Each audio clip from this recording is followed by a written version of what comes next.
سرجەمی مانای گشتی ئاەتەکان ئەمەیە. دوای ئەمە ئەفەرمێ ئێمە وەحیمان نارد بۆ دایکی موسا کە شیری بدەرێ، پاشان هەر وەختێک کە لی ترسای کە ئەیگرن سەریە بڕن فڕێی دەرە ناو دەریاکەوە کە ڕووباری نیلە لێ، نەخەفەتی بۆ بخۆ، نەخەم دادگرێت لە داهاتووی و لە ڕابردووی. ئێمە بە تەئکید گەڕێنەرەوەی ئەوین، ئەیگەڕێنینەوە بۆت و ئەشیکەین بە پێغەمبەر و یەکێک لە پێغەمبەرانە بێ.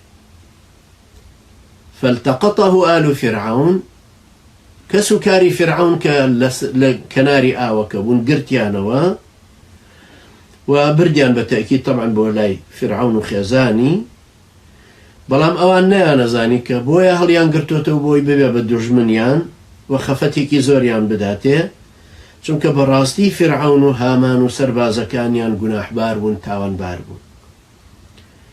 ژنەکەی فرعون بە فرعونی وت ئەمە مایەی بەرچاوڕوونیمانە، چاوڕۆشنیمانە، مەیکوژن، بەڵکو سوودی بۆ ئێمە هەبێ یان بیکەین بە کوڕی خۆمان بێ ئەوەی ئەوان هەست پێ بکە.